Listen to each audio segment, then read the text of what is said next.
Magyanatimirandasya gyanam janashalakaya Chakshurunmilitam jena tasmai Shri Gurave Namaha Namashreshnam manamapi Satchiputram Matra Swarupam Rupam Tasyagrajamuru Purim Matarim Gastavatim Radha Kundam Girivaram Maho Radhikamadhavasam Praptu Yasya Pratitta Gripaya Shri Gurum Tamnatasmi Vande Shri Krishna Chaitanya Nityananda Sahadito Godadaya Pushpavanto Chitra Sangdo Tamonudo Jayatam Srato Pangor Mama Mandamatergati Matsarvasya Padamboja Radha Madana Mohanam Divya Brindaranya Kalpadrumada Srimad Ratnagara Simhasanastum Sriman Radha Srila Govinda Devu Pristali Visvyamana Smarami Shrimam Rasa Rasaram Vibham Srivadatatasitaham Karsham Venusanair Gopir Gopinata Sriyastunaham Bhaktya Vihinaya Parat Lakshay Kshiptaschakamaditarangamadhyam Kripamaitvam Sharanam Prapanam Brinde Namaste Charanarvindam Brinde Namaste Charanarvindam Shri Sachinandan Gaur Hari Ki Jai, Shri Harinam Prabhu Ki Jai, Gaur Bhakta Vrinda Ki Jai, Shri Ekadasi Ki Jai, Gaur Preman Hari Hari Bol.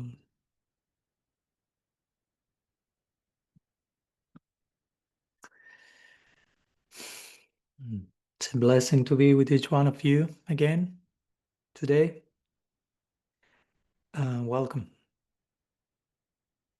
Welcome, and it's an honor to host you somehow, trying to host that's our our life project, right? To become better hosts of grace. No? So each one of you is grace personified, coming to knock on our door to bless our lives. And we are invited to expand our hosting capacity, basically, right? That's the whole project, to make the heart bigger, to make the hosting of grace more comprehensive. That's how gradually the Atma becomes a Mahatma, as Krishna will say in the Bhagavad Gita. Mahatmanas tumam partam daivim prakritim ashrita. According to the degree that you take shelter in the divine nature, from Atma you turn to Mahatma. The self becomes a big self and a bigger self and a bigger self. It's not that necessarily the body keeps expanding, but our hosting capacity keeps expanding, right? Like our potential to tend to the necessities of love continue to bloom, and there's no end to that journey. So this is just quote unquote a momentous gathering among so many other momentous gathering we are having every week, in which hopefully we are arriving with that hope, right? With that longing to continue crafting the vessel of our heart, the Kripa Patra, the recipient of grace, so we can learn the art of hosting, holding space, bringing more spaciousness into the heart space to properly honor, receive, serve grace. And again, grace comes in so many forms, each one of you being today a personification of that. So hopefully we can properly reciprocate to the gift of your time, of your presence, of your questions, of your witnessing, of whatever needs to be shared today. So that's it. We not only welcome you, but part of the welcome is inviting you to bring any topics on the table, to mention what's something you would like to talk about, something that is tasteful, necessary, conflicting, relishable, urgent, whatever, right? As a good host, as we were talking the other day, I was recording in Spanish with Dania podcast, and I was saying Okay, if you're a host, I was a host, I'm the host of the podcast, so I'm receiving you. As a good host, I will ask my guest, do you like to eat something? And not only would you like to eat something, but what's your favorite meal? So from that sense, I was like, so what would you like to talk about today? What's your favorite meal? And sometimes the meal may not be the favorite, maybe just the most urgent meal we need to bring to the table, right? And actually, that was the whole conversation and topics that the whole podcast ended up being called like urgent issues of the soul or something like that.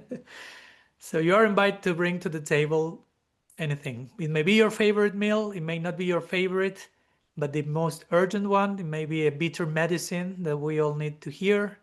May not be sweet, may not be favorite according to our tongue, but may be necessary. Well, whatever topic, taboo topics, table is willing enough, clean enough, open enough to hopefully hold space to whatever needs to be brought today. So I'm seeing a few digital hands already raised. So you already know, most of you, I think. If you have any question, anything you'd like to share, you can raise your digital hand in Zoom and we'll eventually get there.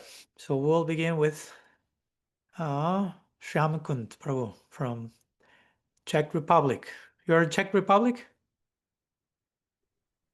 Yes, Maharaj. Hare Okay, Krishna. just confirming where you were. Yeah. Yes, Okay. thank you. Well, Thank you. Hare Krishna and pranams to everyone. I was thinking this week after a discussion with friends about the topic of hierarchy, and I would like to hear from you, how does a healthy hierarchy looks like kind of hierarchy that facilitates learning from each other and respect and appreciation for each other. So if you could please say something about this topic. Thank you. okay. Thank you. So some contemplations on hierarchy. Okay, it's funny because this question comes one day after my mom's has her birthday, and I shared I hope I shared an affectionate post, but also it was somehow hierarchical, right? Because in the good sense of the term, that's part of my answer, right? The word hierarchy is not a bad word. So naturally, there is a hierarchy in so many of our relationships. And as long as that facilitates the loving exchange, that's fine, right? That will be a first thing. That as much as I'm not a hierarch, I wouldn't consider myself like a hierarchical person in the sense of trying to relate to people from a top-down level with lots of aishvarya and distancing and reverence. I wouldn't say that that's the only thing to say about hierarchy, right? So you can have elders in your life, whether it is mom, dad, teachers, whomever, and there can be full love there, but there is some sense of hierarchy. No, this is an elder, or you can be an elder to someone else. If you, I don't know, if someone has a baby, the relationship between a 2-year-old and the parents, there is some hierarchy there, right? It's not like the father and mother will say to the 2-year-old, okay, you decide what you want to do with your life today. Let's not be hierarchical, right? We want to be just always equal. That doesn't work. No? So I'm saying all this so we don't go to one extreme nor the other, right? Middle path.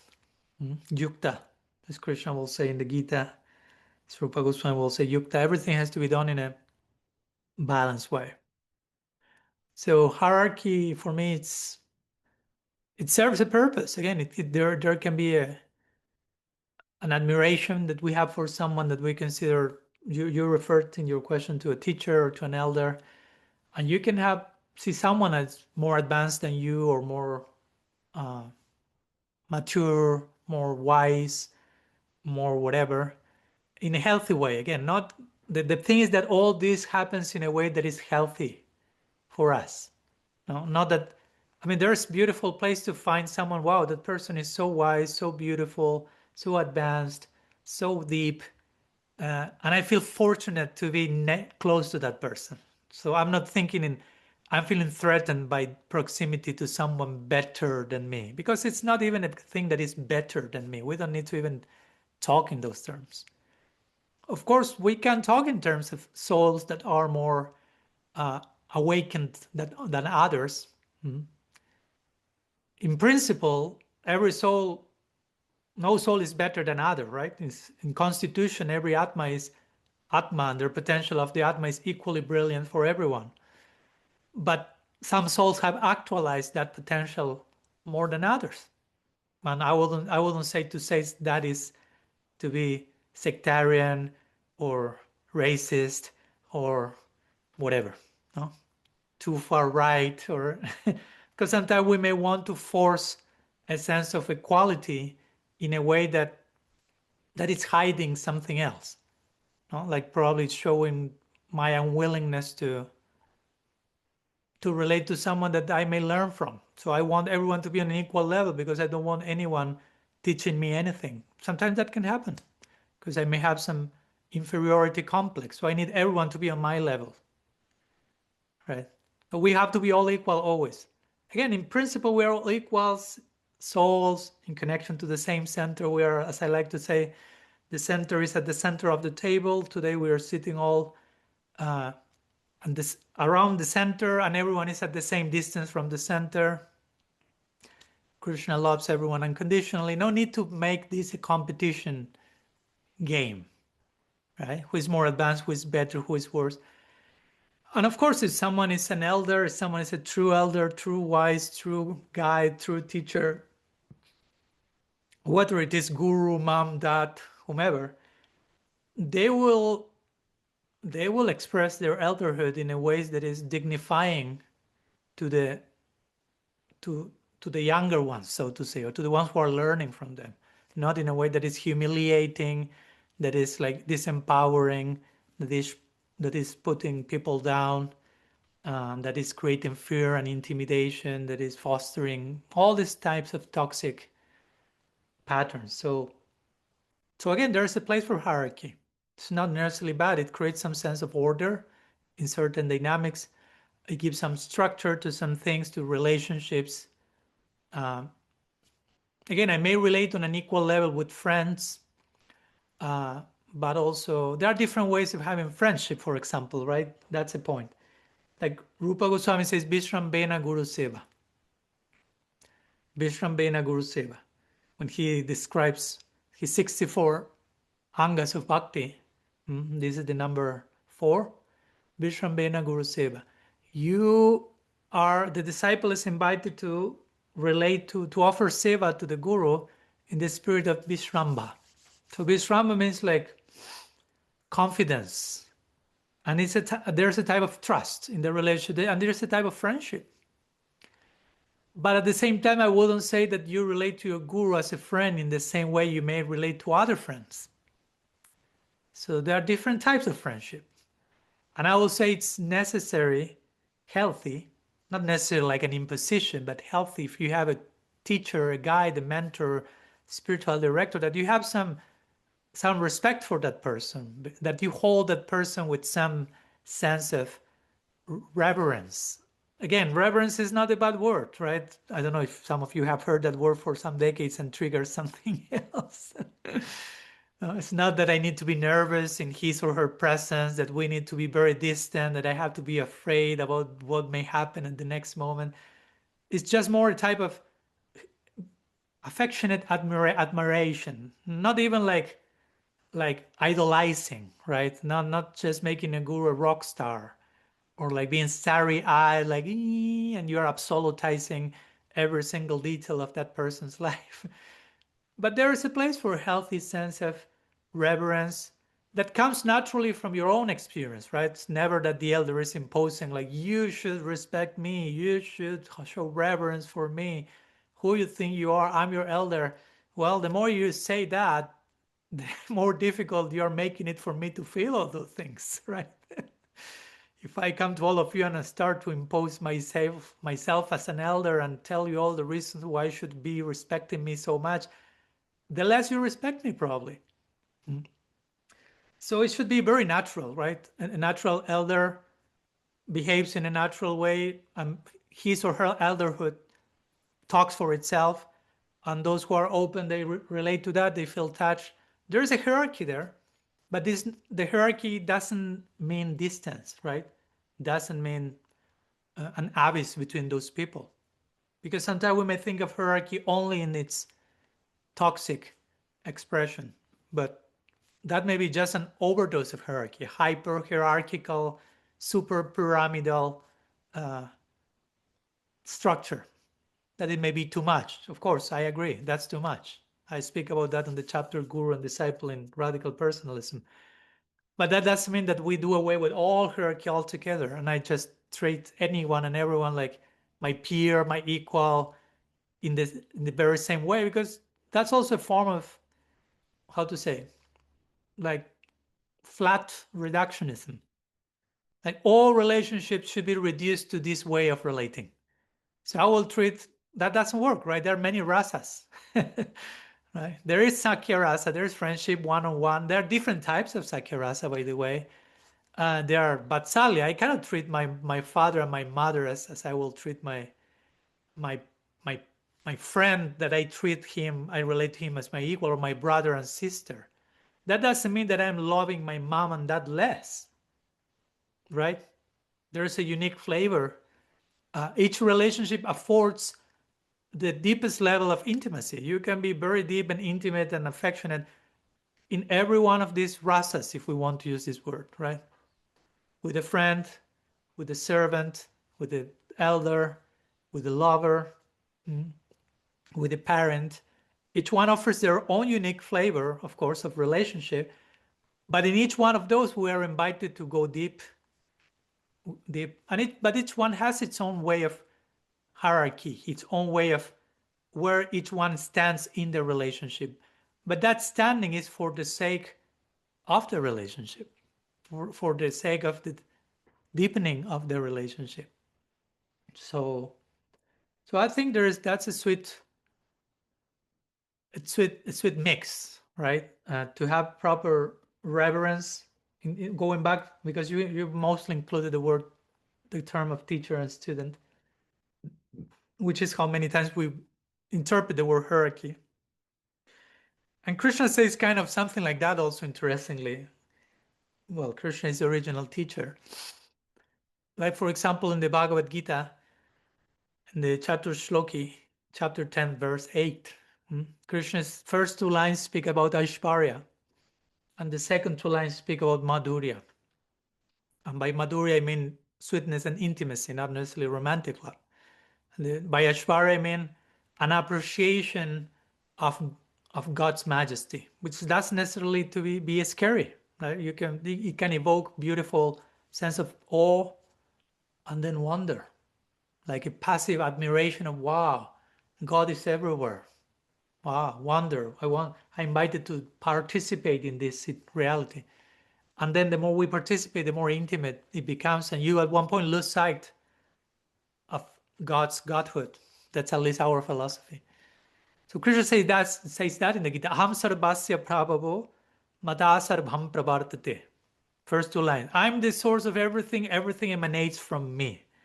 That's pretty Aishvaric, right? That's pretty majestic. Imagine if I meet you and I introduce yourself to you. Who are you? I'm the source of everything. It's like, okay. You may take like, oh, okay. Okay. Wow, it has its own charm. Wow, the source of everything. Everything is emanating from you. And then he says, Iti matva bhajante mam Buddha bhava samambita. And those who know me as such, they adore me with all their faculties very lovingly. So that brings the idea of intimacy. But in our tradition, you cannot have Madhurya without Aishvarya. Madhurya includes Aishvarya plus something more. In other words, Krishna is charming as a baby, especially charming as a baby, because he's God. If he will be a baby like any other baby, he will be charming like any baby is. No? There we have Nimai over there. Just a practical example. Jai Nimai. So you have a charming one. Now imagine Okay, there's Nimai. So imagine if your baby happens to be the source of everything. And on top of that, he's a baby. So that creates a unique combination of charm, right? So that my point with all this is that there is reverence, there is acknowledgement or some respect, but that can facilitate intimacy in a very unique mixture of experiences. I'm talking about God, but it can be applied to any other relationship. So some notion of hierarchy can be there, or someone being seen as a superior, as an elder, again, in a healthy way, not in a way that is self-diminishing, toxic, shame, guilt inducing. We are not going there, hopefully, but in a way that is dignifying. So I can revere someone, adore someone, but in a way that I don't feel that's getting in the way of my affection to that person. And that can grow deeper and deeper and deeper.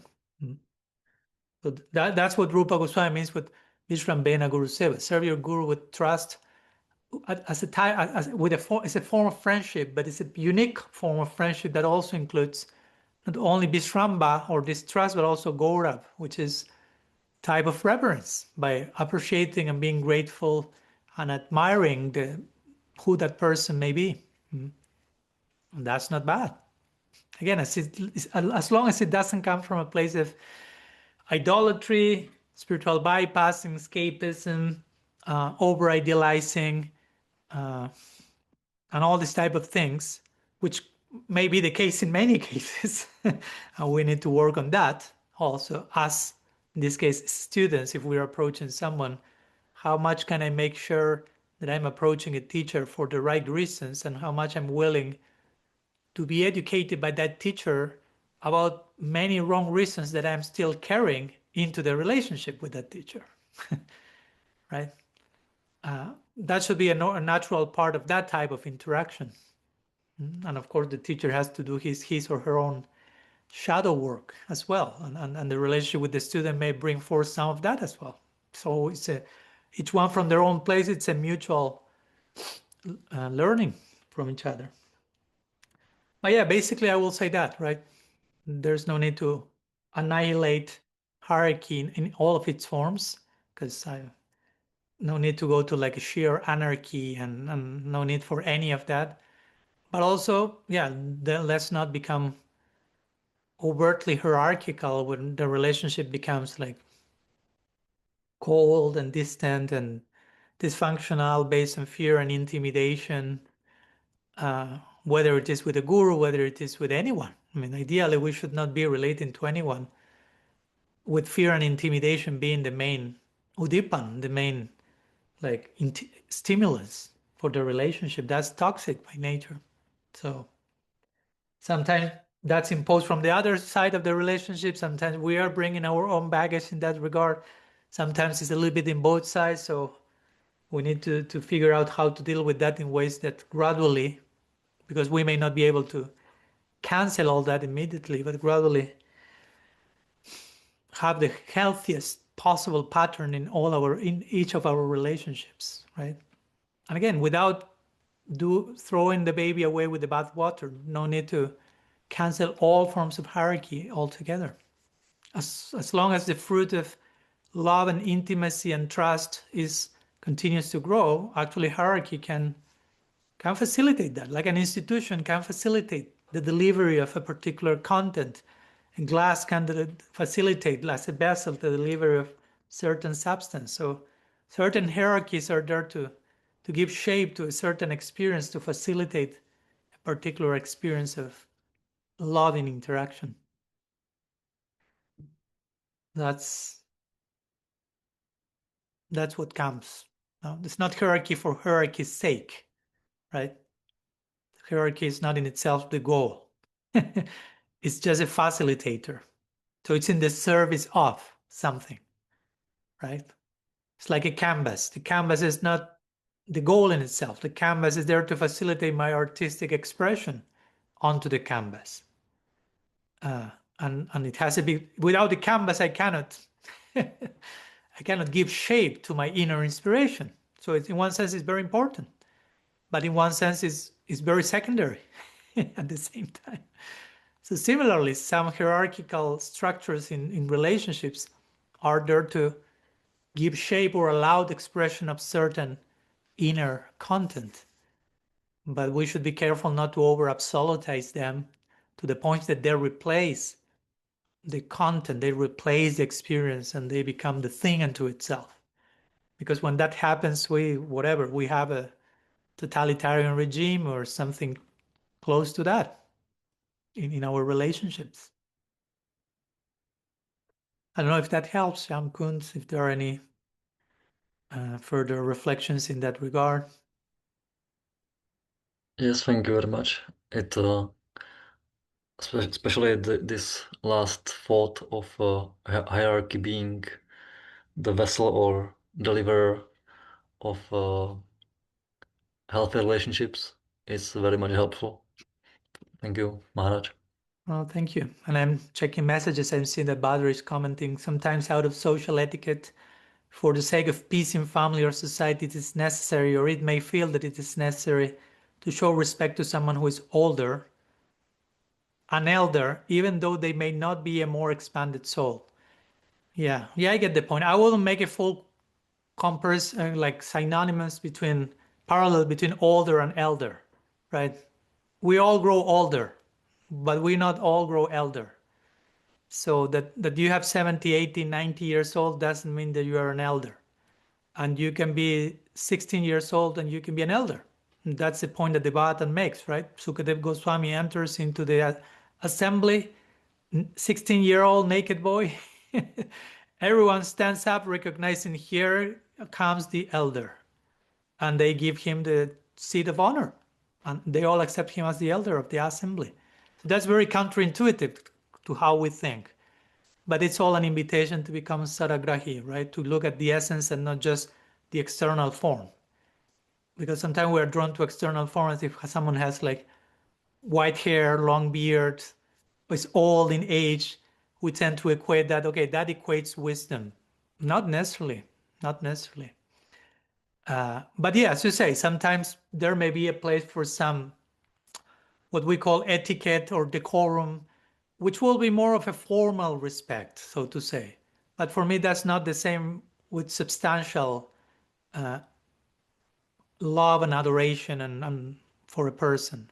Sometimes, yeah, one may show some formal respect to someone, but that doesn't mean that that person became my elder or whatever, right? That has to be chosen by me, and the person has to show that that person deserves my trust. So to say, not because I am so special, it's just, it has to be a voluntary dynamic. And we should also, I will say, be careful in the context of showing formal respect at some circumstances, and I'm talking in general here, you have to be careful not to end up becoming too diplomatic and too formal, right? Because at the end, everything can end up being a formality. And we may end up showing respect to everyone as an excuse not to having to confront anyone with things that sometimes we need to confront. Confront is not a bad word. Confront means to put in front of me what needs to be seen, what needs to be spoken about. So you may be my older or even my elder, and at some point I may need to confront you. Not because I think I'm better than you, not because I'm a rebel without a cause, not because you are an operatic, but because there are some pressing issues that may need to be spoken as part of our relationship. It's part of any relationship. Sometimes it happens. And that's not disrespecting the person. Actually, that's the opposite. I'm showing the person how much I love the person, and that's why I dare to bring this topic into the relationship, because I care for the relationship. And that's why, as I mentioned, the conclusion of radical personalism, confrontation can be seen as a form of intimacy. If done properly, again, I'm not just saying confrontation, let's confront everyone. I love you. But confrontation coming from a genuine place is fostering intimacy, is fostering the deepening of a relationship. And of course, there is a price to that, because when you do that, not everyone will like that. And some people will basically leave the relationship. I have some experience of that. And I try to confront in intimacy as a loving sign people that I consider my elder. and they were not able to take it. They were not willing to listen to that. They were not able to engage in that openness to a conversation. And sometimes the relationship was basically lost in one sense. So that happens in life. You lose relationships, but I think there's, how to say, it's not easy. Nobody wants that. But also we should, I personally couldn't just remain on a diplomatic platform with everyone so I don't lose the relationship. Well, I deeply know we need to talk about some things. There are things that need to be solved. No, let's keep it like formal so there's no loss of the relationship. But there's no relationship to begin with. If I'm not being honest with you, what relationship do we have? Maybe a very formal, superficial, external. Well, if we want to call that a relationship, fine. But if you want to have deep, loving connection with people, there will be moments that you need to talk stuff, and that may call it confrontation, in intimacy. And some people will accept that and the relationship will grow. I also have beautiful experiences of that. And that's how you take a relationship to the next level and to the next level. And sometimes you lose the relationship. There's a risk involved in trying to go deeper. Because not everyone wants to go deeper. Not everyone wants to see some things. And no, I'm not condemning that people. Sometimes it's us, the ones who do not want to see something. Sometimes it's the others. Sometimes we are both. Just acknowledging those things, and yeah, all that to say, yeah, sometimes we may need to be bureaucratic, protocolar, formal, diplomatic, but be careful. Let's not make a universal standard. All our relationships end up being that. And knowing also in the name of confrontation, not being like a brutal truth-telling machine that I'm confronting everyone to in a way that is too much, and I'm not being actually sensitive. So yeah, developing a discernment of Desha Kala Patra, right? Time, place, circumstance. What's the best? And if I miss the mark, we can always shoot again. Okay, we can go for a few minutes to our breakthrough rooms. Praying for a further breakthrough. It can always come if you want a new one. So Bhaktarasa will invite us there. And feel free to share your experiences, your thoughts, whatever has been sharing in your heart and mind after this brief discussion. And see you back in a few minutes. Welcome back. Hoping you had a nourishing time together. I know it's always too short. That's part of the deal, to leave some thirst and hunger or more for the next breakthrough room. So we're invited now to the next raised hand. In this case, it's Nanda Kumar from Latvia. I assume he's here. He's there. Yes, my respects, all of you beautiful people. I'm straight from sauna. I'm living in sauna now. Okay. This is real. Okay, so I have a theme, which is, I mean, it's been going on for a while, but it's connection with the self and trying to be aware, less in the head, but more in the body, what's happening with different people. For example, here was a nice topic of confrontation. How do I feel with different people? But there's another theme which came up just recently, is a desire. And apparently desire is not bad. It gives direction when the desire is clear and like that. I have not understood the concept, and I realized I have stepped over myself so many times in a name of being in a role or being a good devotee or whatever, that connection to myself and that inner compass or that desire has been suppressed so many times that it's hard to find it now. to what, and you know, and then there is also a balance, right? We can't just follow all the desires. I mean, what's these amplitudes? It's basically journey to rediscover my own drive, my inner compass. What do I really want? And that's not bad. That's actually good. But then, you know, putting a few safety stops and putting Krishna's desire also in a picture. So I know this is a big topic, Krishna's desire, our desire.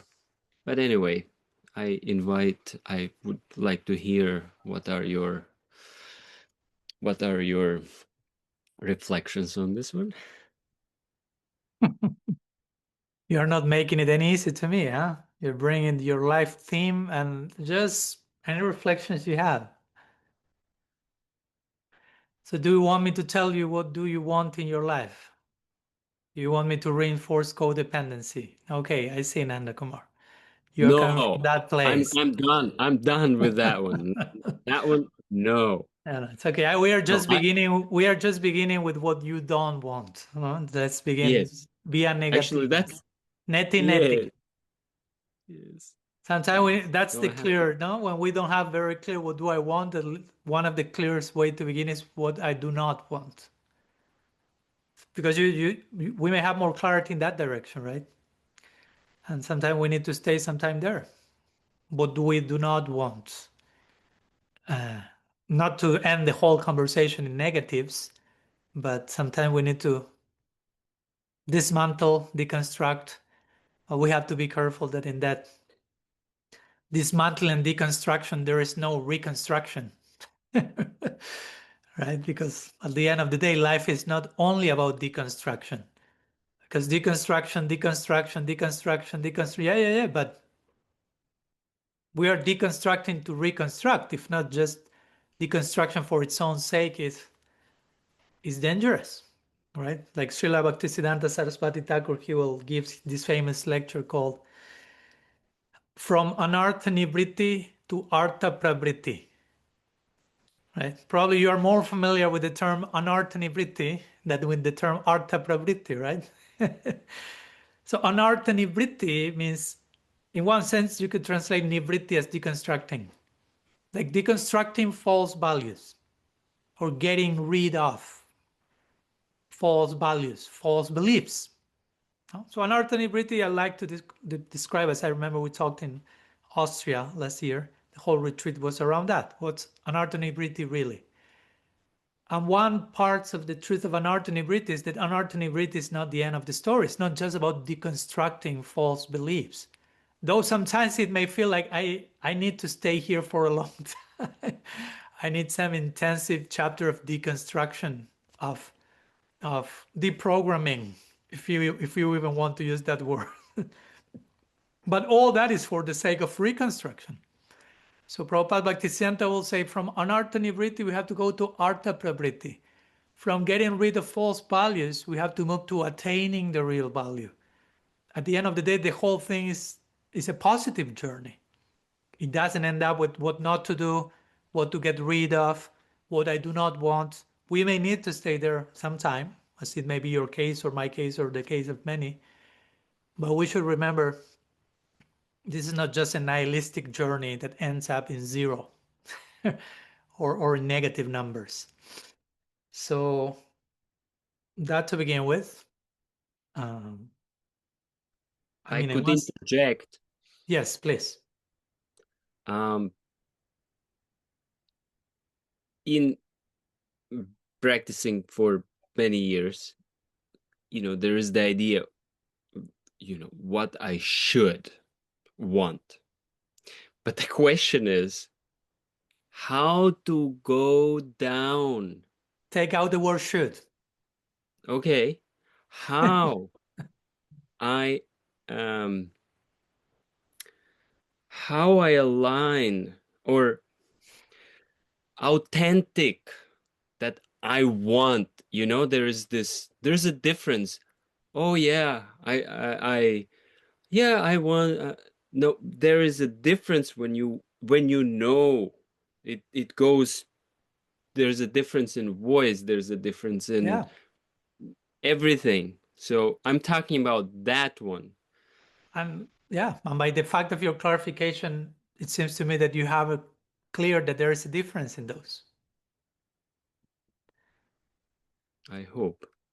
I mean, there are degrees of being aware of that, but on some degree, that's the case. So I will just invite you to pay attention to that you already know, to those things that you're already experiencing, and to have a clear experiential vision of what's the thing that I really want. No, not the, because of course we don't want here to just promote, whatever you want, just go after that. That's what you need. That's the most important thing. Sometimes we want stupid things. We want things that are escapism. We want things that are completely harmful for others or for ourselves. And we are not saying go for it. So there should be some discernment. If not, we will become like hedonistic beasts, right? In the name of I want. Whatever you want, pursue it. No. First we have to have some basic civilized education on which are healthy desires. Again, as you say, we have nothing against desires, but there are healthy and unhealthy ways to approach them.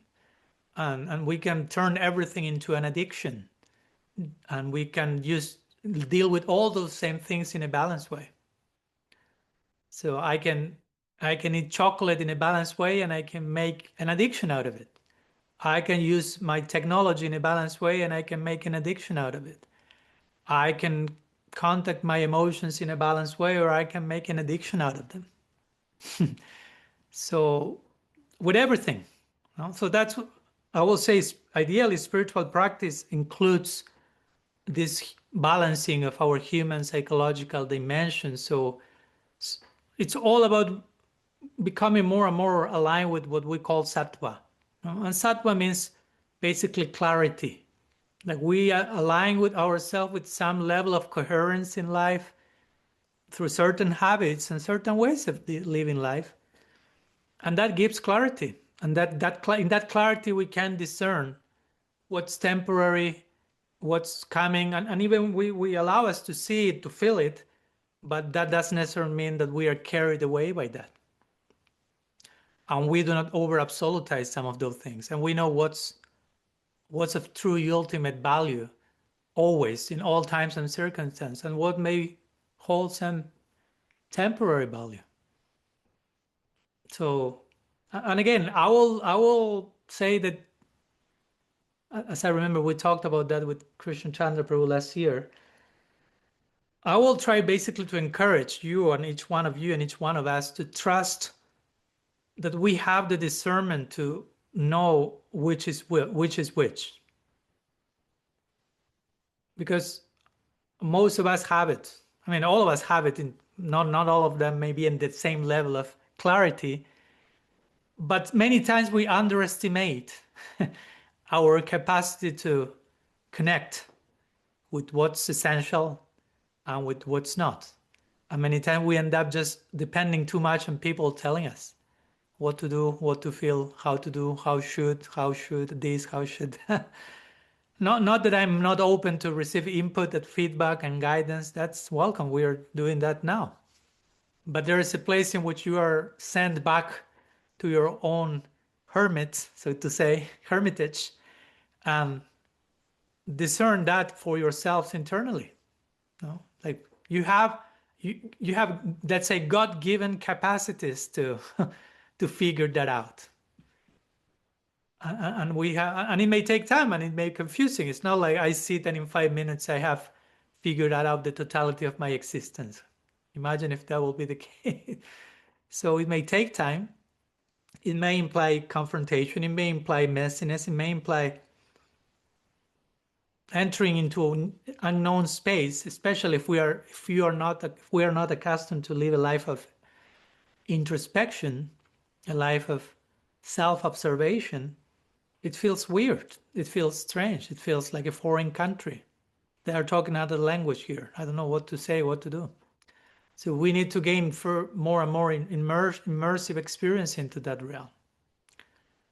Like if someone is accustomed to sit and meditate for hours or be in silence or pray, they're fine. But if someone never did that and you say, okay, do it, it will feel a little awkward. But we all have that. That's kind of inbuilt in our constitution, right? So we shouldn't underestimate our capacities to discern. And there's a point that we should not allow anyone to know about our lives more than we can know about our lives. I'm not saying that in a place of denial or rebelliousness.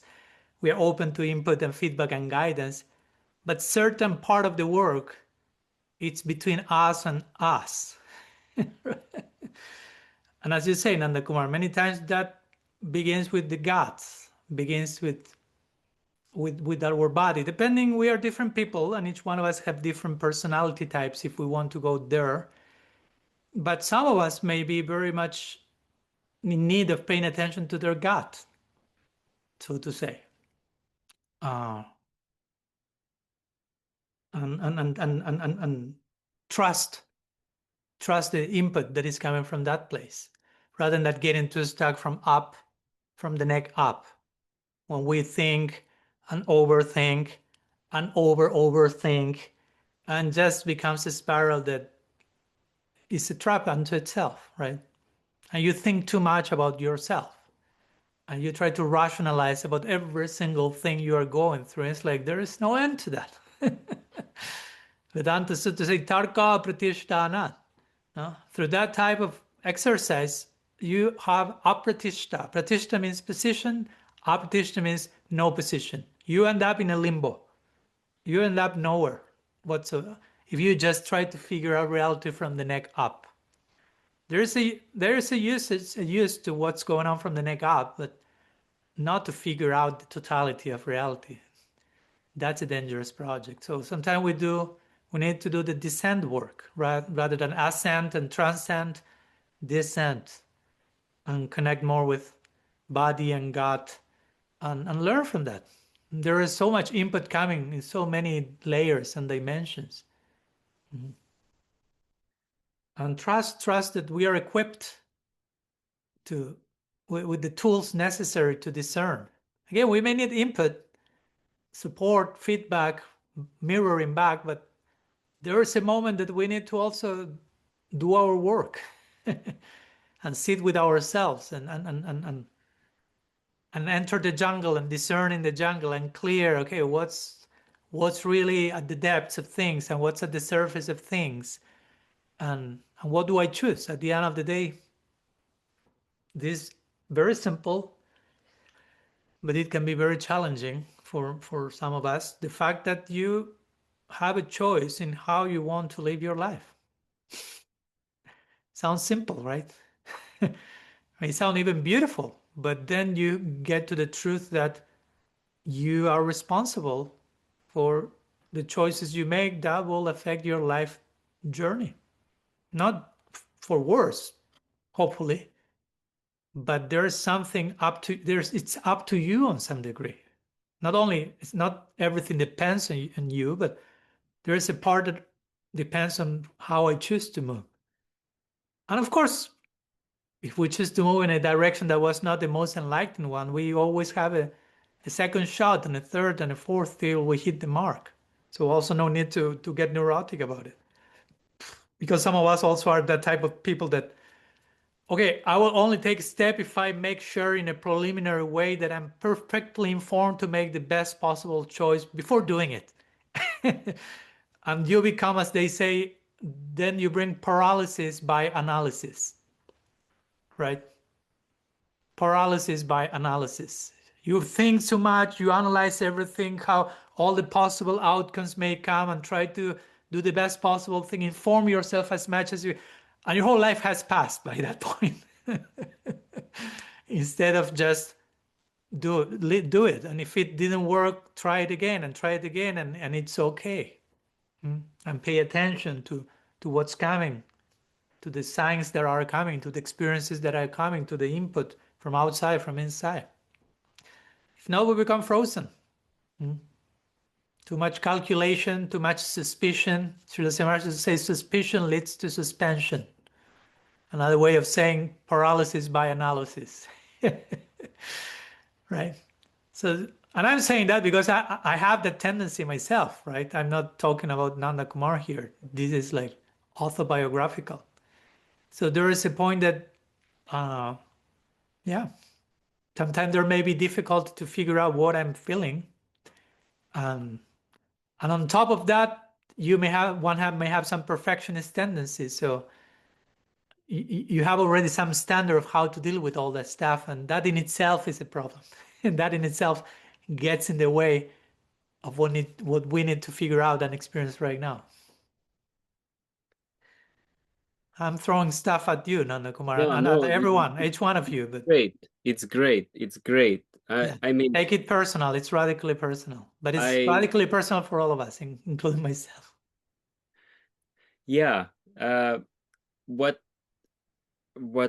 caught me, I listened the podcast with Sukavaha, and she was mentioning how she was serving so many years, and at one point she had to live by herself, as to say, take care of herself, and she just didn't know how to do, because for so many years I definitely used to, okay, just tell me what to do, I'll do it. It's like easy to not take the responsibility. Yeah.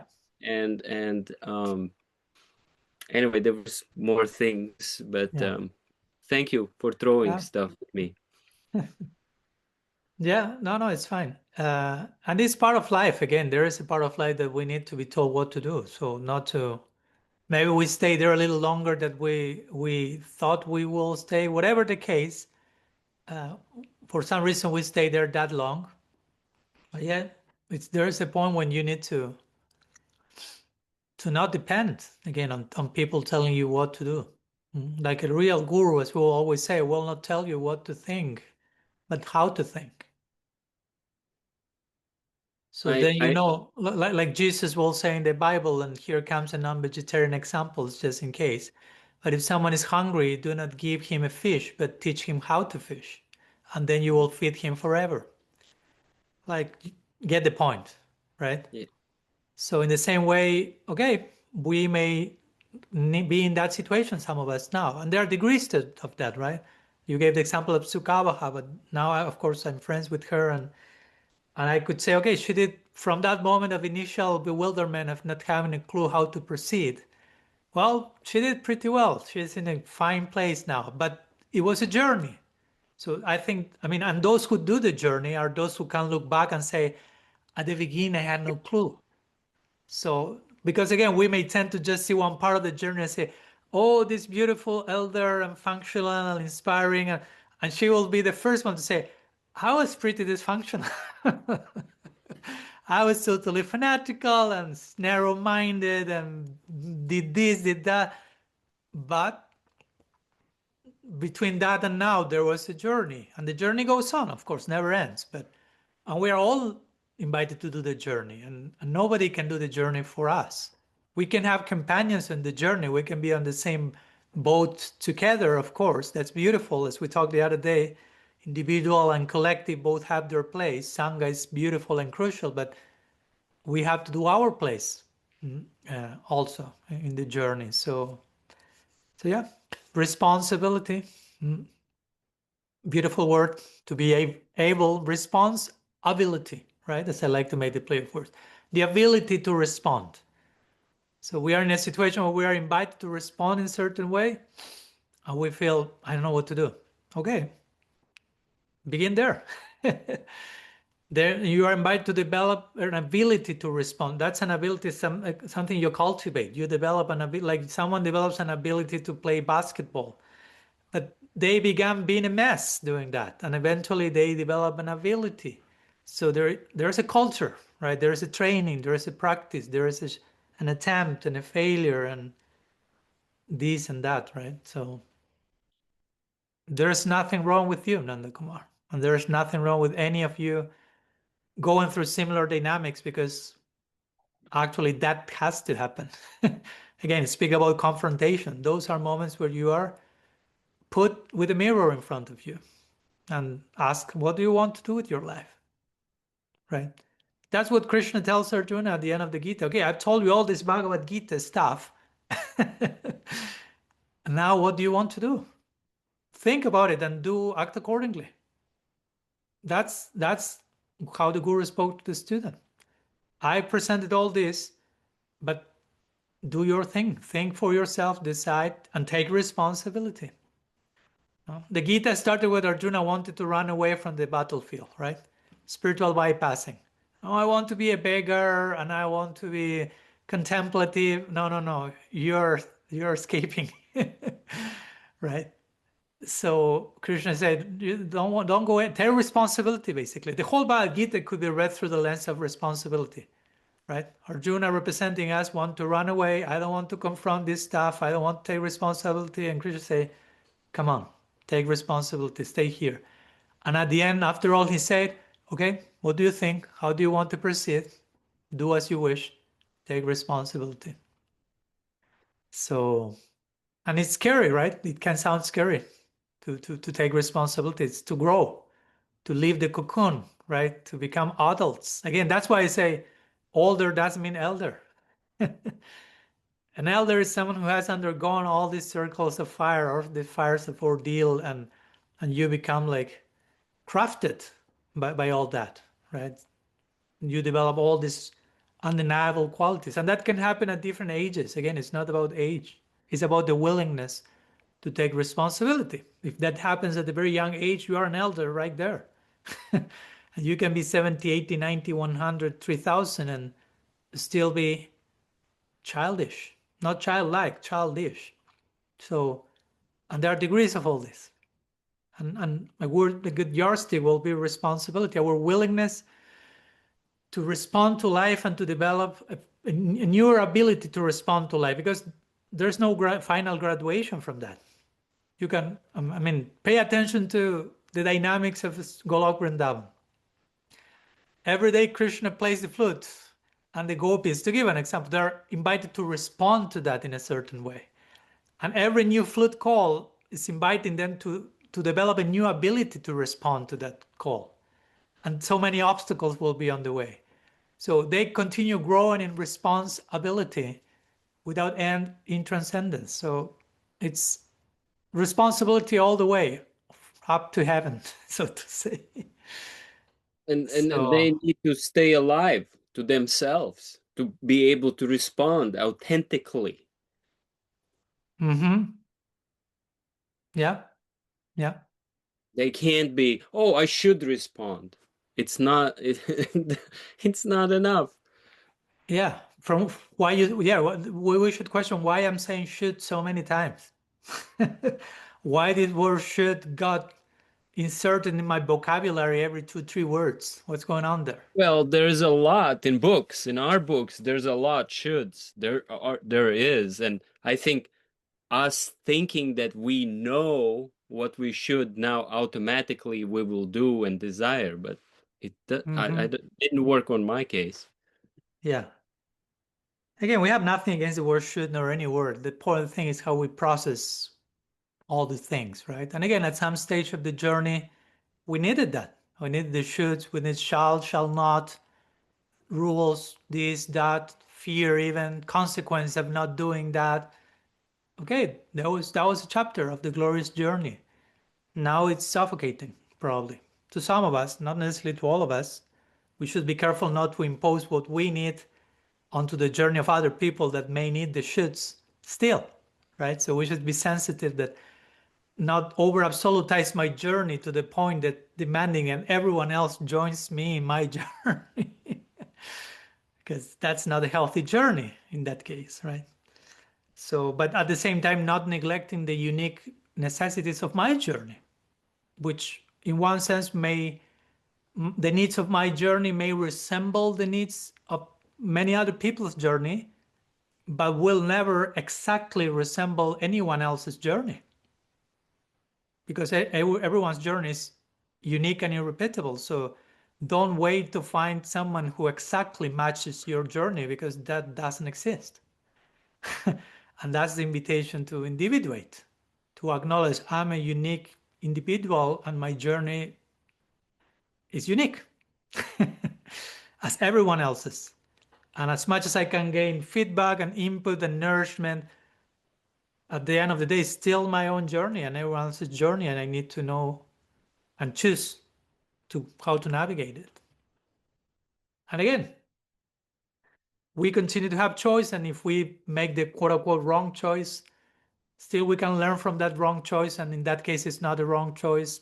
So it's about, as you say, being... Srila Maharaj will paraphrase this verse from chapter 2 of the Gita: sincerity is invincible. So you just try to be sincere, not try to be perfect. Don't try to make the right choice every time. Krishna says in the Gita, in every action there is some imperfection. So he's immediately making you relax about all this perfectionist stuff, right? So every action has some imperfection. So not to be as imperfect as you can, just to acknowledge there will be always some imperfection. So I cannot be neurotic about full perfection. I can be, in a healthy way, concerned with being sincere, being authentic. And even if I make the wrong choice or step, my sincerity will make me learn from that and get nourishment from that. And in that way, sincerity is invincible. That's invitation to become a sadhu or a sadhvi, male, female, sadhu, sadhvi. Sadhu means from sat. Sat is that which is real. So be a real person. Be honest. That means sadhu. Sadhu doesn't mean you are a pure devotee, Mahabhagavat, Nitya Siddha, absolutely enlightened. Sadhu means you are honest.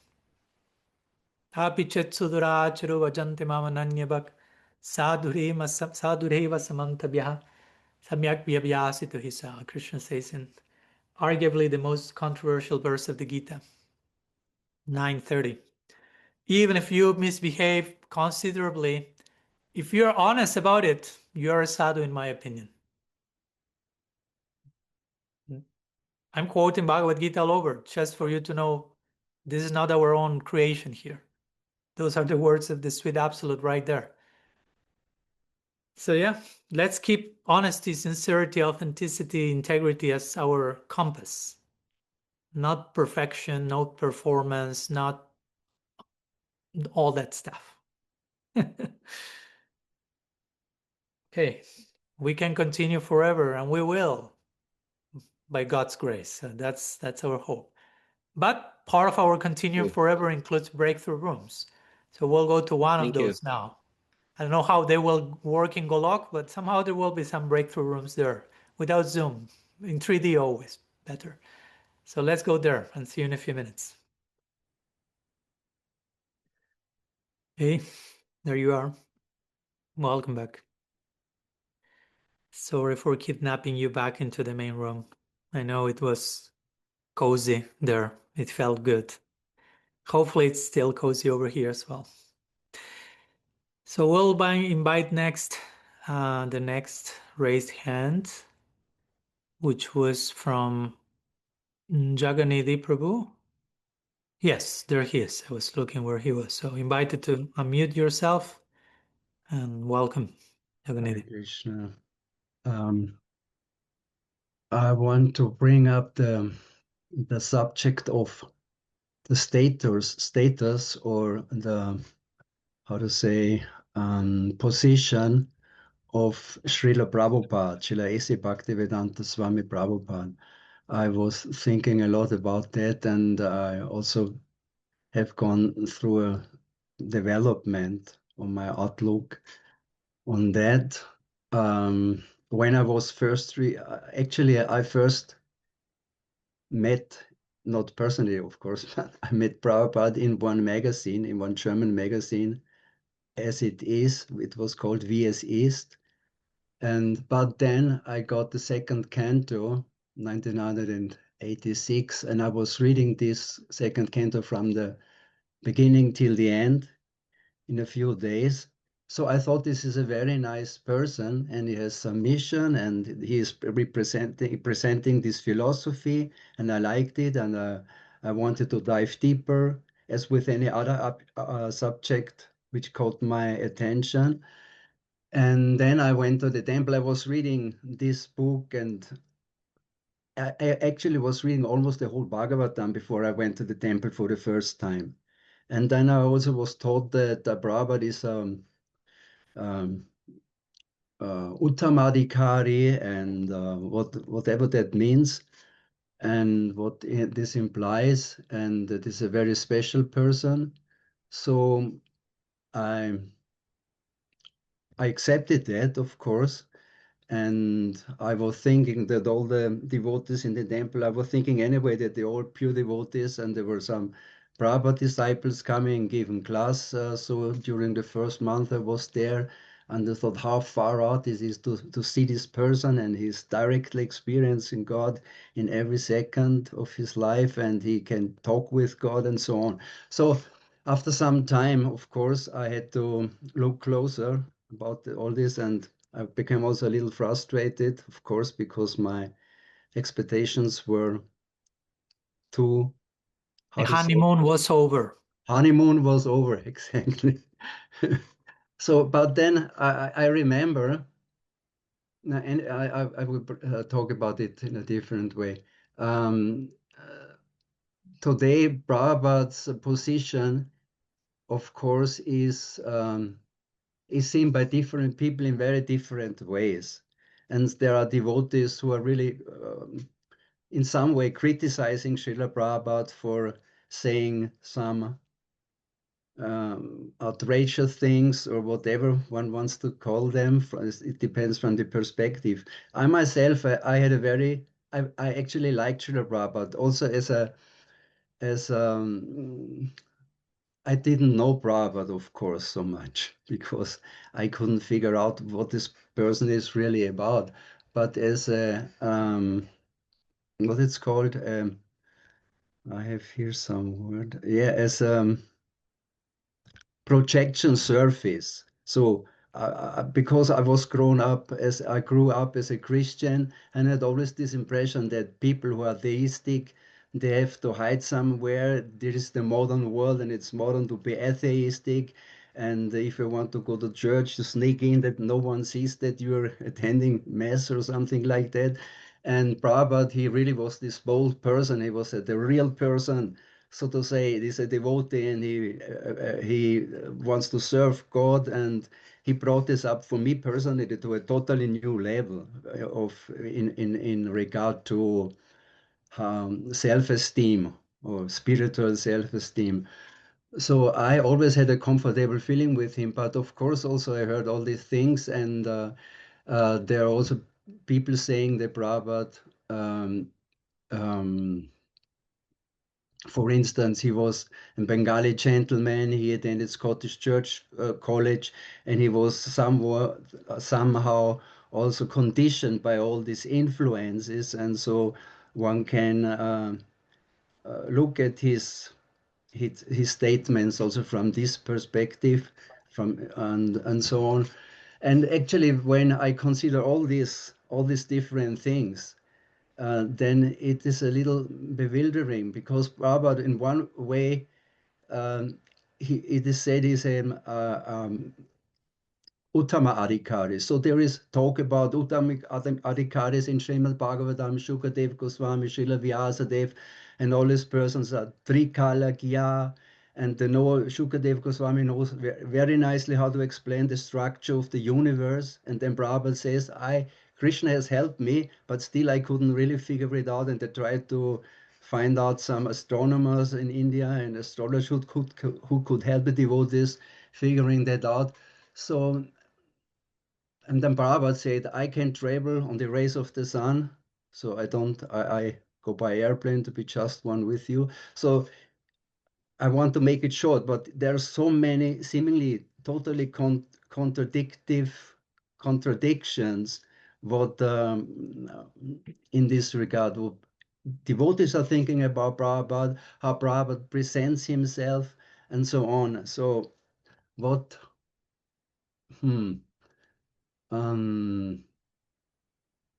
what is actually an uttama-adikari? And so if Prabhupada is an uttama-adikari, so is he sarvagya?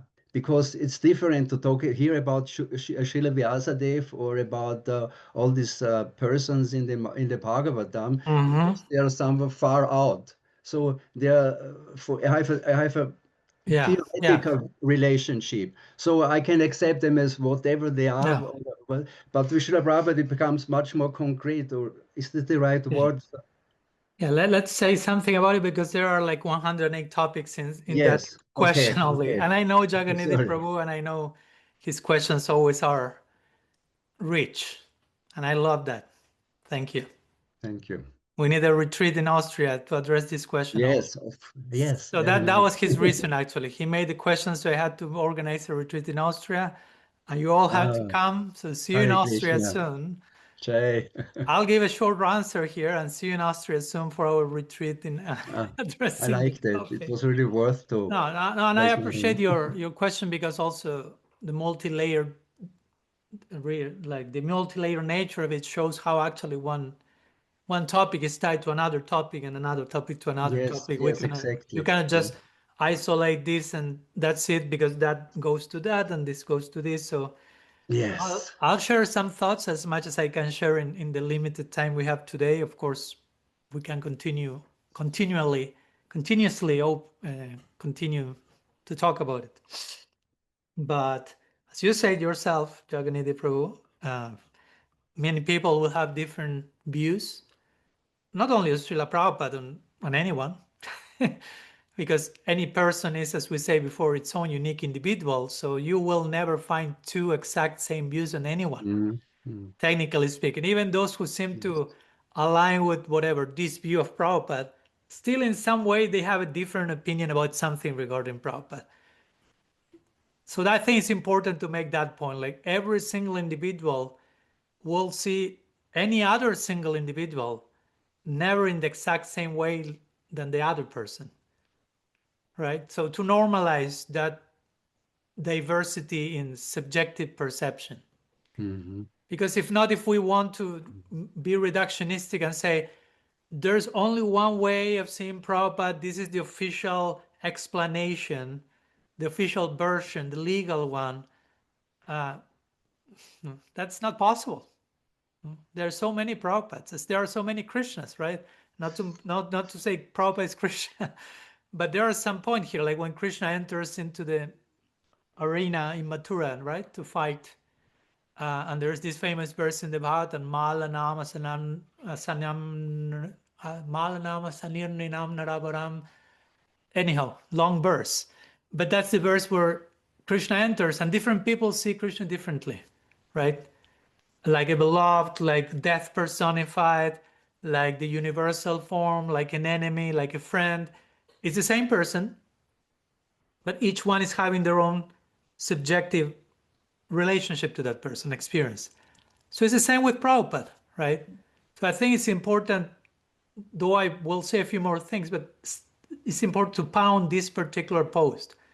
Like there is no one unique version of Prabhupada, unique, only possible way of speaking about Prabhupada or anyone. Again, not limited to Prabhupada, any person. That's in one sense, that's a dishonor to the person, to reduce the person to one only single version. We are talking here about a multifaceted jewel, which has so many dimensions and colors and approaches.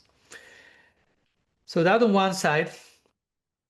And speaking about different perspectives, well, you're asking me, so here comes my perspective, which I'm not saying is the only one. Again, after just what I said, it would be absurd to say, now we'll let you know which is the absolute final conclusion on who Prabhupada is. It's nonsense to say that. But I'm okay acknowledging that there is a human dimension to a guru, which is relative, which may include some mistakes, which may include some cultural baggage, I don't have a problem acknowledging that, and at the same time saying that person is a pure devotee. I know that for some people that's not, they won't entertain that. They will see that's contradictory, or that's offensive, or that whatever Prabhupada said is always correct. So if he mispronounced a verse, he was testing us. No, it's not that he mispronounced it actually, which is like, that's too much. Like, again, that's tied to why do you need to make that person so perfect in everything? So many times it's not so much about Prabhupada, it's about why we need Prabhupada or whomever to be absolutely impeccable in every single act, because probably our faith is too weak. So we need the other person to be perfect, because at the very small imperfection, my whole faith collapses. Sometimes that happens. It certainly shows like very strong faith. My guru is perfect, he never does anything wrong, but actually behind that apparently strength, there is weakness. There's the lack of capacity of holding space for mild mistakes. Not to justify great mistakes, of course, I'm not going there. But to accept that my guru may have some imperfection in some relative sense, that is not compromising his inner world of surrender and divine love. And I'm offered, and that imperfection offers me the chance of rendering service, of developing unconditional love for that person. Because if I only love Prabhupada because he's perfect, that's conditional love. The condition is, you are perfect, then I love you. The very moment you stop being perfect in anything, my whole building crumbles, because I'm not ready to offer unconditional love.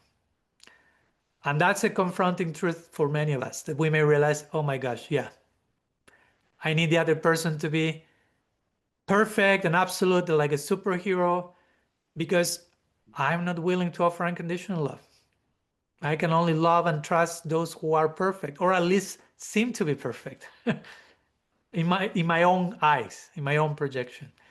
And it's okay. There is a part of the journey that is like that, but I personally feel another part of the journey has no problem with acknowledging, yeah, there may be some imperfection, a mild mistake, some relativity, some cultural influence that is playing out in this particular lifetime, but that's not affecting the inner world of divine love of that particular person. That will be my take, and that has cost me some friendships or relationships, because if there was true friendship, I don't think that will be the end of it after something like that. But yeah, some people think that that's offensive, that that's relativizing Guru Tattva or stuff like that. But for me, it's been realistic and acknowledging some obvious things that are there, that if you over absolutize them, that creates its own set of troubles, right? Right. So for example, you refer to the Guru being Sarvagna or Trikalagna. You have to understand what we mean by that. Guru is not omniscient like Krishna is.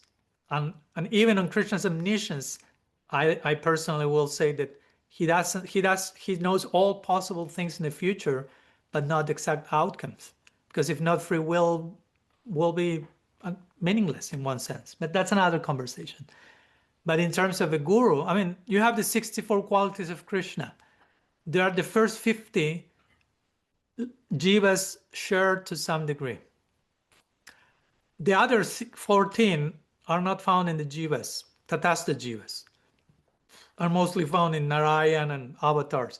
One of them is omniscience.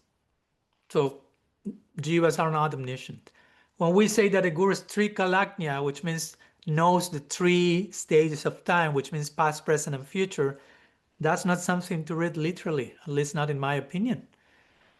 It's something to in the sense of a guru has the capacity of knowing, an enlightened being can see you for who you are in the present. From that person, he or she, just in case, can relate the past momentum that brought you to this present moment, and by the way you are conducting in the here and now, they can have a clear idea where you are conducting yourself. But that doesn't mean that they exactly know what will be happening next weekend or something, because again, all this starts to make a mess with us having free will and stuff like that. So, and one last thing that you ask, okay, which are the qualities of the uttama-adikari or uttam-bhagavat, as described in the Bhagavatam, that Bhagavatam describes these three types of adhikars in bhakti. So the uttam-bhagavat is someone who is seeing Krishna everywhere and seeing everything Krishna and Krishna in everything, similar to what Krishna says in the 6th chapter of the Gita, Yamam pashyati sarvatra sarvam cha maya pashyati. He or she sees me in everything and sees everything me. Now, what does it mean also? Because we are literalists in the West many times. Like, okay, it's that literally, that devotee seeing Krishna emerging from every atom. No, don't play it that way. Because if you are seeing Krishna emerging at every step from every atom, you cannot function on society normally. You're overwhelmed. It's too much. No? But we see many of these great souls are functioning in society. So they are having I mean, it's not that they are not having visions of Krishna, Spurtis, Darshan, but it's not that every single moment Krishna is popping up at every single pore of creation in front of them. Because sometimes we tend to play all the things as overtly romanticized picture as we can. No, it means that they have this perception of the divine everywhere, because God is omnipresent. So you can have a general sense of God's presence, a general realization of the divine presence, accompanying, protecting, nourishing, loving.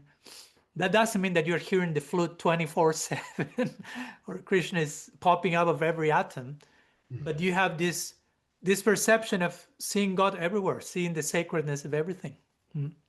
So again, that doesn't mean you're omniscient. That doesn't mean you may not have some mild mistakes.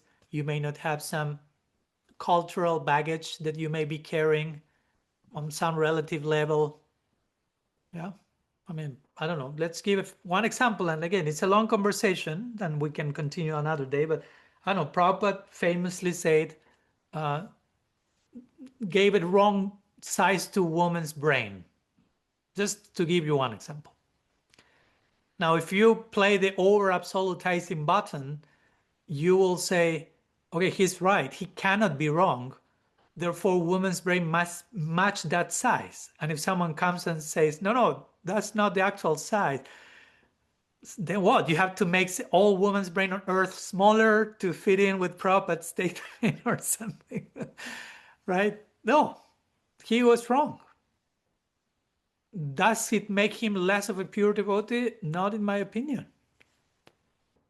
And the point for me, the most important point is that he was wrong and he was willing to be corrected and he changed his view when he was informed. Actually, that's not the case. He said, oh, okay. He changed his mind. That's the important thing for me here. That even shows more how much of a pure devotee he was. He was willing to be corrected and change his mind. Oh, great. Thank you. No, like another famous example that sometimes I quote, Prabhupada Bhaktisiddhanta Saraswati Thakur was saying something and he mispronounced a word. And many of his disciples at that time, again, going from this like more over idolatrous, I will say, spirit, with good heart, but idolatrous. They say, oh, Gurudev pronounced this word differently. So from now on, we have to change the dictionary, right? Because they were not able to say Gurudev mispronounced the word. Actually, how he pronounced must be the proper way, and the dictionary is wrong. So we have to change the whole grammar of our language to fit in the new revelation that Gurudev just gave, that the word is actually pronounced in this way. And Srila Siddhar Maharaj was there and say, guys, you are taking it too far away. Relax. Now, we just need to acknowledge that he mispronounced a word. That's it. Even that imperfection may create even more charm in the relationship. Oh, he mispronounced the word. Charming. No? Oh, I'm being offered the chance of offering unconditional service. I can correct the word in my transcription of his lecture So his mispronouncing is giving me an opportunity of service.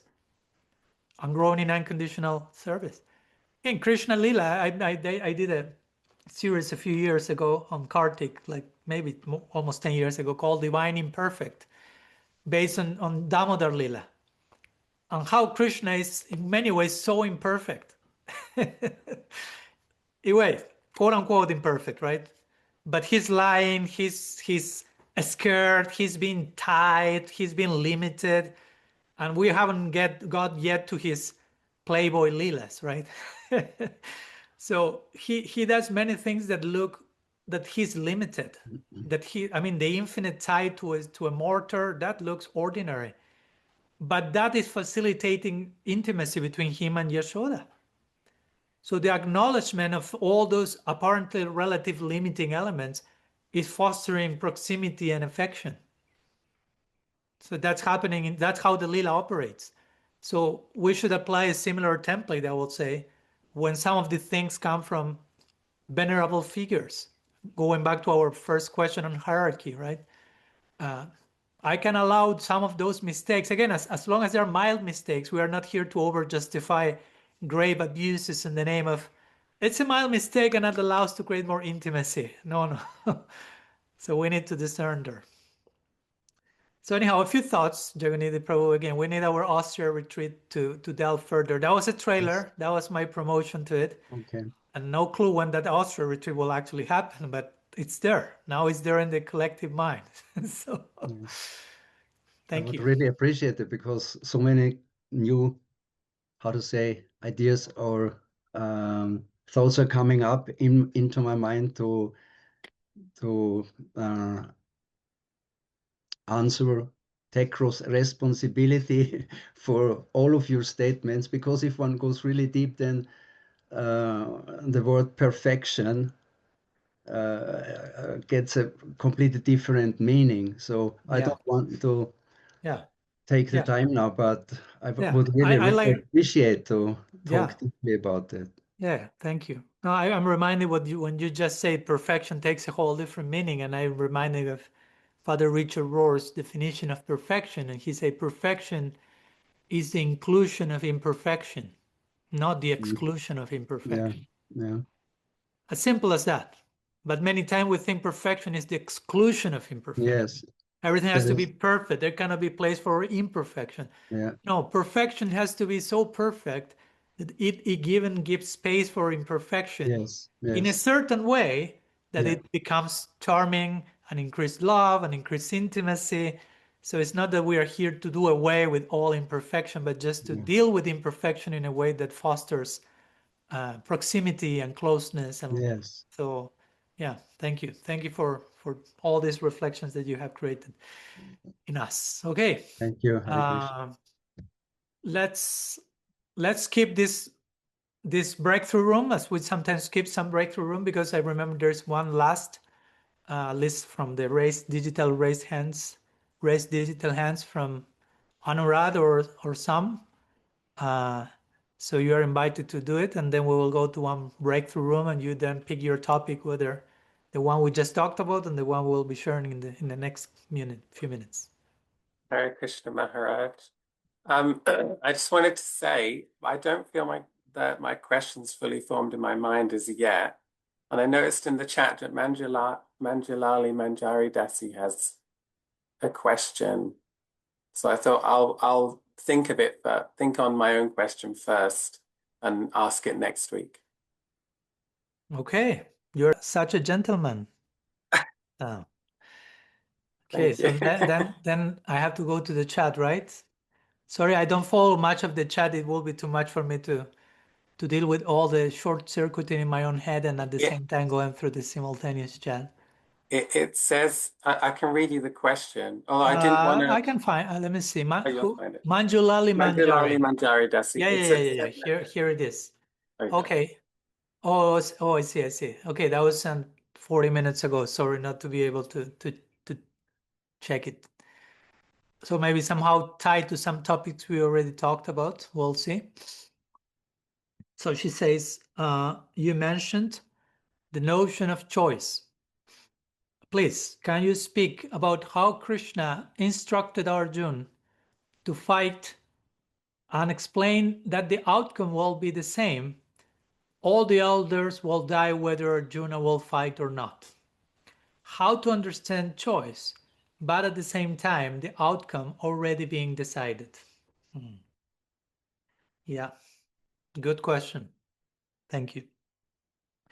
So we go back to our perennial conversation on free will and God's will, and how much God being omnipotent or controller, and how much that actually can take place without canceling our own will, and so on and so forth. So, well, the question begins saying that I mentioned that the notion of choice, and of course I did, but just in case, I'd like to clarify, Shastra mentions that. I'm just repeating that because it's clearly established in the scriptures that the soul has the Atman has kartritva.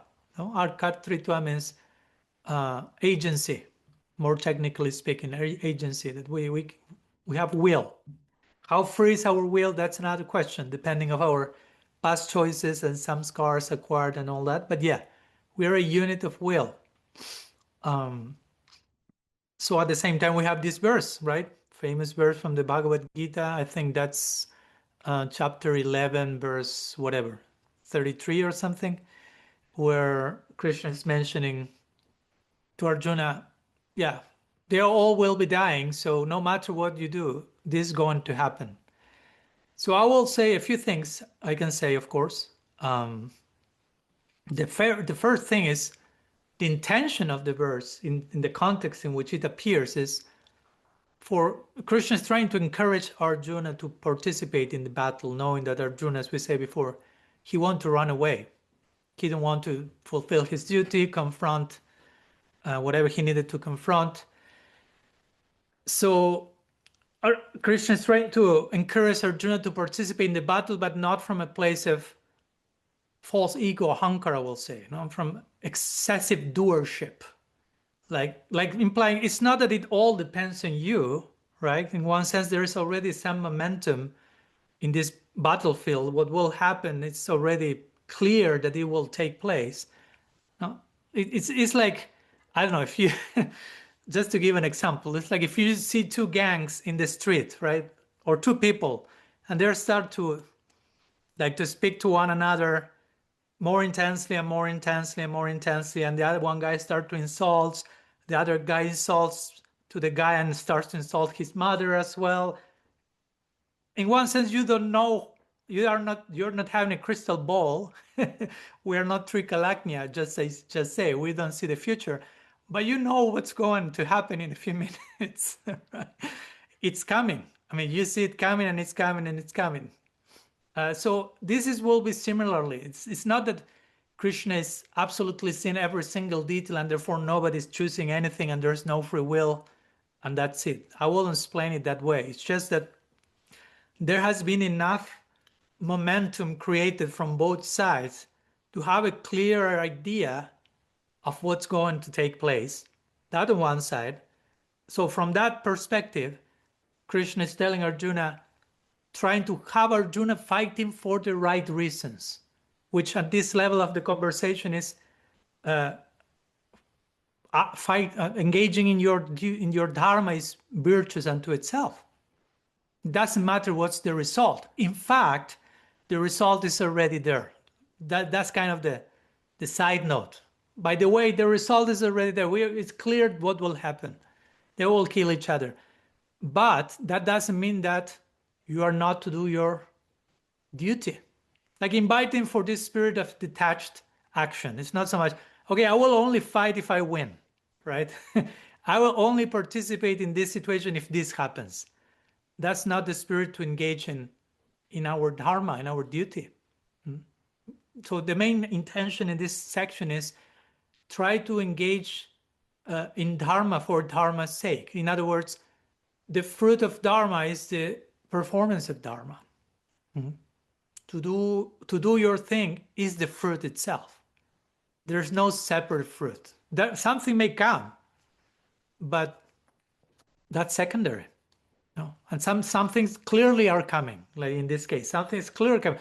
that doesn't mean that you should stop doing your dharma or behaving in the way that you're expected to behave. Like, to give an example, I don't know, you're expected to behave in a certain way in your life. Something is clearly coming in your life, in a relationship, in a situation, I don't know, whatever. Your mom has a terminal cancer and she will pass next week. I'm giving such tragic example. Of course, your life will change in one sense, but in one sense you are expected to be who you are. No, something inevitable is coming, and that's inevitable in one way or another. So many things are inevitable, but that shouldn't totally affect who you are, so to say. Of course, you will adjust to any given situation, but at the end of the day, you have a call, you have a dharma, and dharma is not just limited to your social function in Varna Ashram dharma. That's a level of understanding dharma, but of course, then you have the deeper level of understanding dharma, which is the deeper invitation of Krishna to Arjuna is fight because I love you and you love me, and I'm asking you to do so because that's necessary. Act as an offering of love. And of course, I know that it may be a little paradoxical for us to think, how can someone engage in a battlefield as an act of love to someone? But I mean, there's the extreme situation even points to, even in that case, that could be possible. So you can be loving in the worst possible scenario. That's the idea.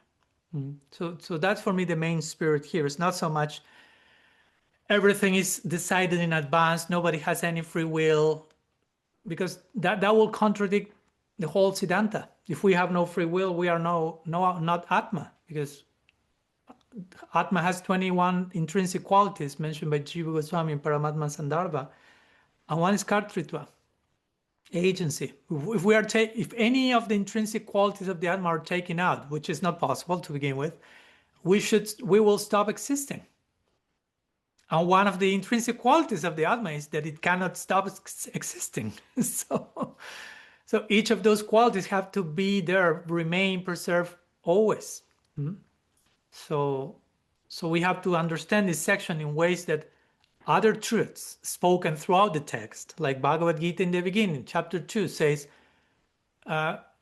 whatever something is, it can never stop being it, right? Whatever exists doesn't stop existing. So the Atma exists. The Atma cannot stop existing. Therefore, and the Atma exists as a unit of free will. That's intrinsic. So that cannot stop existing. That's chapter 2. Now we are here in chapter 11. But in chapter 11, you have to take in all the things that were said in the previous 10 chapters and see what is said in chapter 11 in the context of that.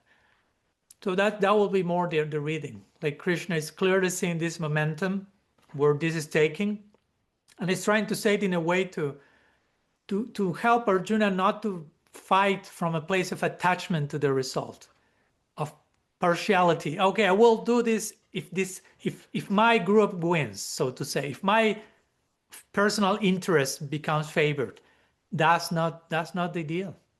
No, act for the love of God, so to say. Act for the love of what we are doing. And Arjuna is ready to embrace that level of invitation, as we will see, as we know.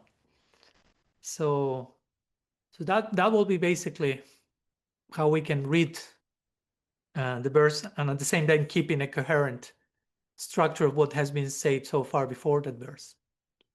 So I hope that helps, Manjali Manjari. It was a very valid question. I really appreciate it. Thank you. Thank you. Thank you. Sure. Okay, so let's go one more time before we put our sharing to rest to the breakthrough rooms, and you are free to share whatever you feel inspired to share, whether it's more in connection of what I just explained or the topics connected to free will, God's omniscience and role, and so forth, or what we talked before, which it's all connected regarding Prabhupada or how we relate to relativity in pure devotees, and feel free to choose. And of course, you will be with other people, so you may have different choices. So I look forward to the interesting combination of all that. So invited to the groups now, and see you in a few minutes before we close the session today. Well, welcome back. Hoping you had a good, nourishing tete-a-tete, one-on-one, on two or three with three in intimate sharing. And deep gratitude again for your presence today. Looking forward to our next meeting this coming next Saturday. But of course, for those of you who have time, also invited to our new series that we started last Monday. We are exploring the living heart of the Srimad Bhagavatam, a journey into its essential message. We are joining in this same Zoom link on Monday, same time, 2 p.m. EDT time. So more than invited. If not, we are sharing that in the YouTube channel. But if not, see you next Saturday for our next episode of the journey. Thank you all. Srimad Mahaprabhu ki jai. Shri Harinam Sankirtan ki jai. Gaur Bhakta Vrinda ki jai. Gaur Premananda Hari Hari Bol.